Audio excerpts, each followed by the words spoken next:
Jai Hind and very good morning to each and every one of you. I hope everybody is fit, fine, and healthy at home and doing well.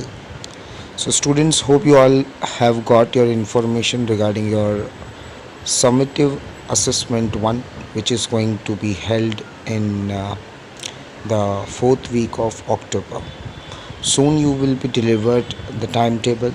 Take care. So, after seeing your syllabus, in your organization of commerce and management, there are 7 chapters were included in your summative assessment. Okay, up to 6 we have completed. This is the last chapter of your summative assessment 1. Okay, so the name of the chapter is controlling. Chapter number 7 it would be. And what things we are going to study in this chapter. Before getting started, I just want to notify you that controlling is one of the last process of management. Okay, we have started the management process from planning, right? सबको याद होगा. After planning, then organizing. ठीक है. After organizing, we have seen staffing, right? Then staffing, we have seen directing, right? Directing is the previous chapter, and now we are going to see the controlling, which is the process which is responsible for the result of the planning. Means whatever you are planning, you have to organize it, you have to staff it properly, and then you have to organize it properly, and then after that, if you will not do a control process, whatever you have planned will be not succeeded. Okay, yes or no? क्योंकि हम लोग काफ़ी बार देखते हैं कि हम planning तो बहुत अच्छी करते हैं, yes or no, पर उस प्लानिंग का जो एग्जीक्यूशन है, उस एग्जीक्यूशन के बाद प्रॉपर एग्जीक्यूशन तक हमें अपने आप को बहुत कंट्रोल करना पड़ता है, नियंत्रित करना पड़ता है कि जैसा हमने प्लान किया है, whatever we have planned, हमें उसी के अकॉर्डिंग चीज़ें चाहिए. कभी कभी मुश्किल हो जाता है, लेकिन फिर भी अगर हम अपने आप को कंट्रोल करके चलते हैं तो जो भी हमने प्लान किया होता है वो हम ज़रूर सक्सीड कर जाते हैं. यस और नो? उसी तरह एक ऑर्गेनाइजेशन के अंदर भी whatever the organizing is planning, right, it's depend on controlling that the result is going to be delivered or not. Why? Because as you can see in the introduction part, right, a business is an enterprise which is established for the achievement of specific objectives. Here specific objectives means that whatever you want apart from profit, business सिर्फ यही चाह रखता है. इसके अलावा objectives can be for the longer time or can be of shorter time. So it depend on the terms and it depends on the goal of the organization कि वो छोटे लक्ष्य भी रखती है और बड़े लक्ष्य भी रखती है. And for the achievement of such objectives there are various activities were planned. ठीक है कि बहुत सारी अलग अलग एक्टिविटीज़ भी प्लान होती है, और इन प्लान्ड एक्टिविटीज़ को ऑर्डर में रखने के लिए हमें एक प्रॉपर ऑर्गेनाइजेशन की ज़रूरत होती है. बट हाउ एवर परफेक्टली और केयरफुली, ये 2 वर्ड ध्यान से देखना है आपको. ठीक है. How ever perfectly and carefully planning में बी डन और एन आइडियल ऑर्गेनाइजेशन में बी स्टैब्लिश. मेनी ऑब्स्टिकल में अराइज इम्प्लीमेंटिंग द प्लान्स. यानी हो सकता है कि कोई ऑर्गेनाइजेशन अच्छे प्लान बनाए, ठीक है, अच्छा सोचे, कुछ अच्छी चीज़ें बनाए, जो भी वो सोच रही है वो शायद पहले किसी ने ना सोचा हो, कुछ नया लेके आए मार्केट में, लेकिन फिर भी प्लानिंग के बाद भी ऐसे बहुत सारी प्रॉब्लम्स होती हैं जो ऑर्गेनाइजेशन में लगातार कंटिन्यूसली आती रहती है. और ऐसी एक्टिविटी से निपटने के लिए हमें जिस फंक्शन की सबसे ज़्यादा ज़रूरत होती है, that is the function of control. Okay, because the function of control is to remove these obstacle and see that the work performed exactly and conformity with the plan. Means whatever we are planning, where we are confirming at the process of controlling.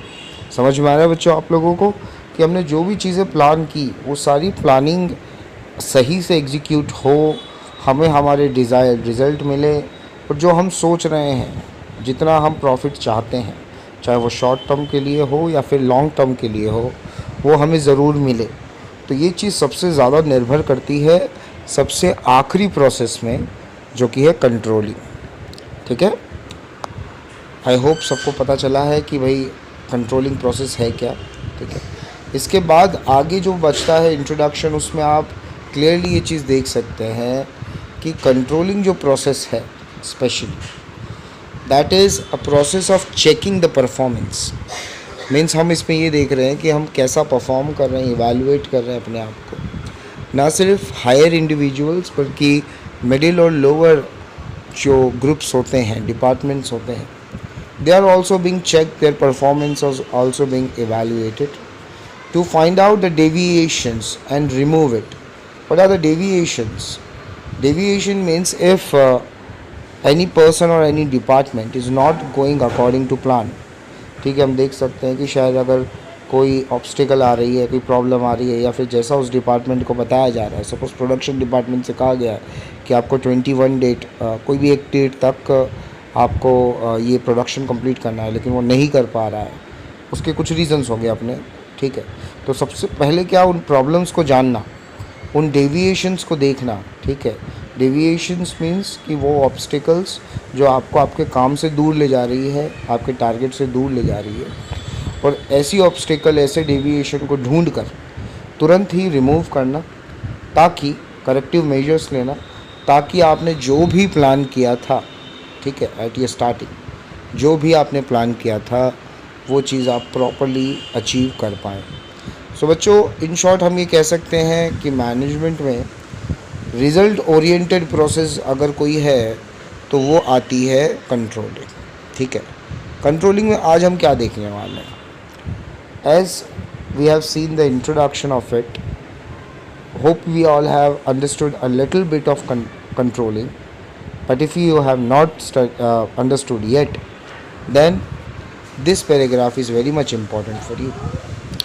Okay, so controlling generally it is a order of management which is planning as in first step, because generally planning is considered as the first step of organization because it is done as in the initial process. ठीक है, तो अगर पहली step planning है, अगर हम मानते हैं कि भाई प्लानिंग ने जो भी हमने प्लान किया है, तो कंट्रोलिंग को हम उसकी लास्ट स्टेप मानेंगे। ठीक है, स्टार्टिंग में आपको यह बात मैंने कही कि प्लानिंग से शुरुआत होती है किसी भी ऑब्जेक्टिव की, तो कंट्रोलिंग पे वो चीज़ एंड हो जाती है। इसका मतलब ये है बच्चों कि हम जो भी चीज़ें प्लान करते हैं, ठीक है, जो भी हमने रिस्पॉन्सिबिलिटी दी, जो भी हमने अथॉरिटी दी, वो सही समय पे सही लोगों तक पहुंच जाएं, ये चीज़ डिसाइड करने वाली एक ही प्रोसेस है मैनेजमेंट में, that is function of controlling. ठीक है, कंट्रोलिंग का मतलब है प्रोग्रेस चेक करना, टास्क चेक करना, उन्हें कंपेयर करना स्टैंडर्ड्स के साथ। स्टैंडर्ड्स के साथ मीन्स कि अगर आप क्रिकेट में देखते हैं कि हर बैट्समैन का अपना एक एवरेज रेट होता है। ठीक है, एवरेज रेट मीन्स कि हर मैच में वो कितने रन बनाता है, that is an average score. तो उसका जो करंट मैच चल रहा है, यानी अगर वो एक मैच खेल रहा है, तो उस मैच से उसका करंट जो स्कोर है, उस करंट स्कोर को कंपेयर करेंगे किससे? एवरेज स्कोर से, यानी वो हमेशा कितना बनाता है, और कंपेयर करके हम देख सकते हैं कि भाई उसने अच्छा खेला है उस दिन या फिर नहीं। अगर वो अपने एवरेज से ज़्यादा हो गया तो इसका मतलब यही है कि he has done very well done. But अगर उससे कम है तो ये बात होती है कि भाई उसने इतना अच्छा परफॉर्म नहीं कर पाया, तभी तो हम उसके स्टैंडर्ड चेक कर रहे हैं, राइट, ताकि और बेहतर कर सकें। So the function of controllers is also get an information such as and deviations and remove them and correct them। तो ये एक बहुत ही अच्छी छोटी सी डेफिनेशन है। ठीक है, मुझे लगता है कि आपको यही डेफिनेशन अच्छे से समझनी चाहिए और याद भी रखनी चाहिए। ठीक है, कि the function of controlling is to get information, यानी एक ऐसी प्रक्रिया है जिसमें मिलती है जानकारी, किस चीज़ की? डेविएशंस की, यानी आपने जो तय किया था, जो आपने डिसाइड किया था, जो रोड आपने सोच रखी है कि हमें इसी रास्ते से जाना है, लेकिन अचानक कोई एक ऐसा मोड़ आ जाता है, एक ऐसा डेविएशन आ जाता है जहाँ आप गलती से मुड़ जाते हो, तो हो सकता है शायद आप अपनी मंजिल से दूर चले जाओ, या सुनो भटक जाओ। तो ऐसे हमारी संस्था ना भटके, हमारी ऑर्गेनाइजेशन जो हमने तय किया है, जो हमने डिसाइड किया है, उसके अकॉर्डिंग ही जाए। इसीलिए हमें किसकी ज़रूरत पड़ती है? जी, कंट्रोलिंग, यानी नियंत्रण की। नियंत्रण होगा तो हम ऐसे डेविएशंस को ना सिर्फ फाइंड कर पाएंगे, बल्कि इन्हें सही समय पर रिमूव करेंगे, और जो भी करेक्ट मेजर्स होगा वो हम ले लेंगे। ठीक है, आई होप बच्चों आप लोगों को कंट्रोलिंग का मीनिंग समझ में आ गया है। फिर भी अगर अब भी थोड़ा बहुत कन्फ्यूजन अगर आपको रहा है कंट्रोलिंग से रिगार्डिंग, तो आपको ये पैराग्राफ अच्छे से देख लेना है, ठीक है, आपको अच्छे से पता चल जाएगा। तो बच्चों, as this paragraph shows that in order for the sense of controlling means to decide the activities to be carried out. Means first of all what we are doing, we were deciding that what activities we are going to carry out. ठीक है, अब यहाँ पर मतलब क्या होगा कि हमें क्या करना है, फिर उसे इवैल्यूएट करना, राइट। और इवैल्यूएट करने के साथ साथ जो ये इसकी आखिरी प्रोसेस होती है वो होती है मेजर करना, करेक्टिव मेजर्स लेना कि जो भी हमने सोचा है, जो भी हमने प्लान किया है उसको कैसे वापस से हम जनरल सेम सिचुएशन में पहुंच सकते हैं, इसलिए करेक्टिव मेजर्स लेना और ये कंफर्म करना कि चीज़ें प्लान के अकॉर्डिंग ही जा रही है। So confirmative with plan is also a need of controlling. Planning determine करती है ऑब्जेक्टिव्स। ये बहुत अच्छा पॉइंट है बच्चों, याद रखना प्लीज़, इस लाइन को अंडरलाइन कर लीजिएगा कि प्लानिंग डिसाइड करती है ऑब्जेक्टिव, ठीक है। Planning determines objective but control makes them effective. मतलब आप भले ही चुनते प्लानिंग में लक्ष्य को हैं, लेकिन कंट्रोल ही ये डिसाइड करता है कि आपको वो लक्ष्य मिलेगा या नहीं मिलेगा।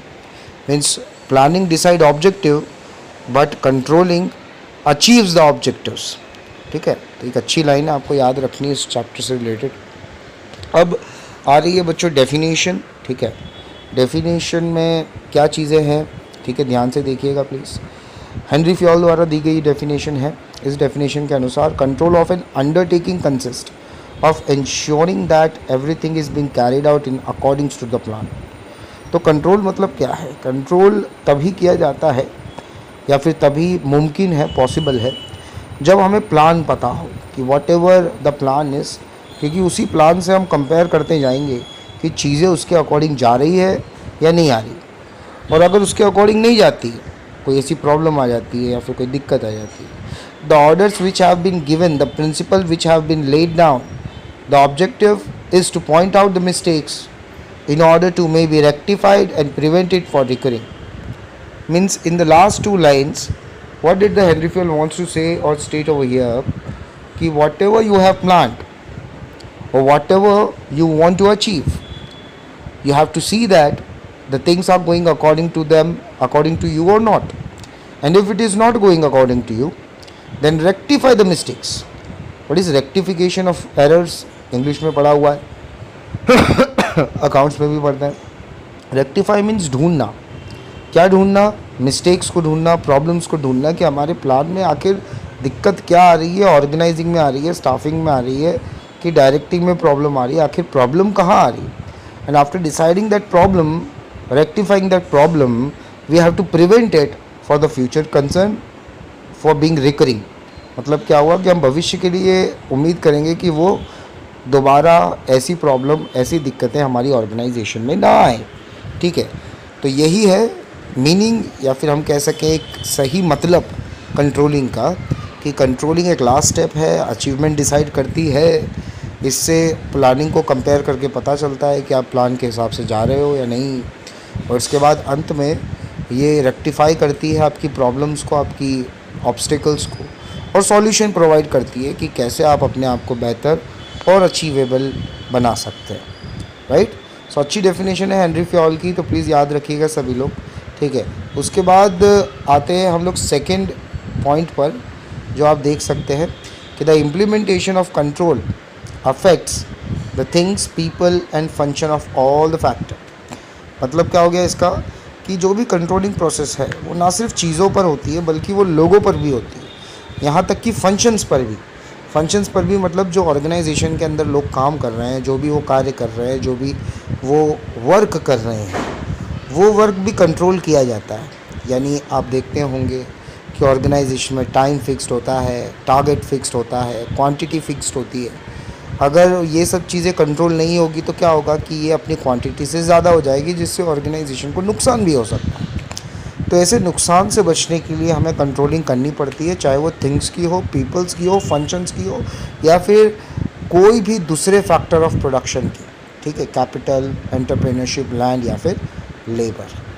इसके बाद एक और important definition Peter F Drucker की है यहाँ पर कि controlling is to maintain the balance of efforts and results.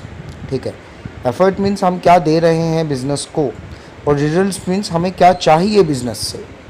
सो इसका सिंपल मीनिंग यही है कि whatever you gives the business is the same as whatever you gets from the business.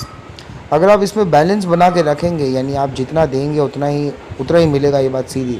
अगर आप बैलेंस बना के रखेंगे तो फ्यूचर में फ़ायदा क्या होगा कि आपका जो परसेंटेज है, सक्सेस परसेंटेज, वो ज़्यादा होगा।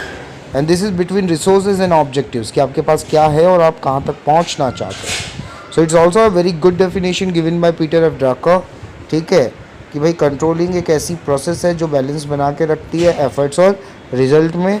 इसमें आप रिसोर्सेज और ऑब्जेक्टिव्स की बात करते हैं।